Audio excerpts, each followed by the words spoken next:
Ya, sekarang kita ke kelompok 21 melihat bagaimana outline yang disusun dan mudah-mudahan lewat video ini bisa diberikan masukan ya. Oke.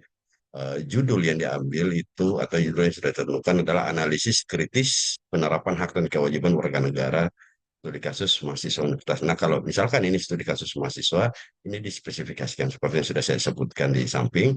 Kemudian analisis kritisnya tidak perlu dibikin saja analisis penerapan gitu, atau langsung aja penerapan hak dan kewajiban.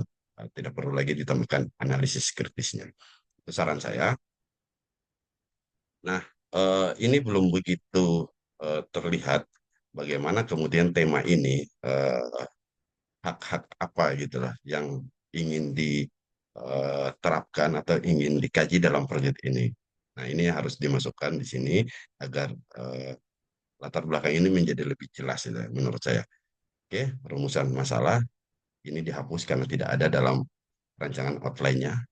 Ini sudah masuk di dalam latar belakang gitu ya. Rumusan masalahnya sudah masuk, include di dalam. Tidak perlu dibuat secara terpisah. Oke, tujuan. Nah, itu mengidentifikasi, mendorong. Oke, saya pikir ini sudah cukup baik. Kemudian manfaat cukup buat mahasiswa aja ya. Artinya buat kelompok ini aja, nggak perlu ke kampus dan masyarakat. Saya pikir ini sudah penting, nggak perlu ditambahkan dan melebar kemana. Selanjutnya ini ruang lingkup project belum dibuat, mungkin nanti bisa dicontohi dari kelompok lain, silakan berdiskusi. Dan selanjutnya bab 2 ya deskripsi. Nah ini juga saya tidak menyarankan seperti ini, silakan dihapus. Karena bab 2 ini yang isinya deskripsi itu deskripsi berbicara tentang bagaimana eh, proyek ini dilaksanakan dengan ide itu yang sudah Anda bentuk. Anda mau melakukan dari mana? Alat-alat atau bahan apa saja yang Anda butuhkan. Terus apa yang Anda dapatkan?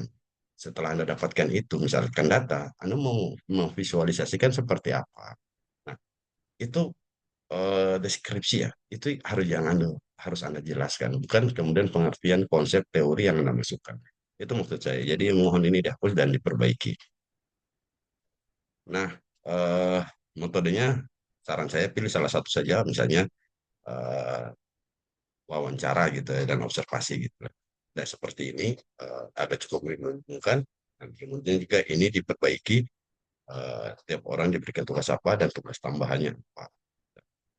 Nah, jadi sumber daya yang dibutuhkan gitu.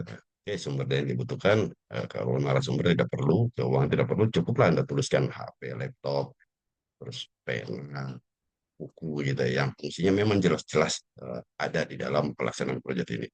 Risiko ini dijelaskan, tidak sekedar hanya menulis respon yang sensitif, siapa yang respon sensitif gitu kan, ini harus dijelaskan semua risiko ini, dampaknya apa gitu kan. Oke, saya pikir ini masukan buat kelompok 21, eh, di mana tim juga membuat rencana implementasi, dan video ini bisa segera diselesaikan. Mungkin itu dari saya, buat kelompok 21. Silakan Anda perbaiki dan Anda sempurnakan ya apa yang sudah Anda buat pada timeline ini. Mungkin itu yang bisa saya sampaikan pada kesempatan video sekali ini. Sekian dan terima kasih. Assalamualaikum warahmatullahi wabarakatuh.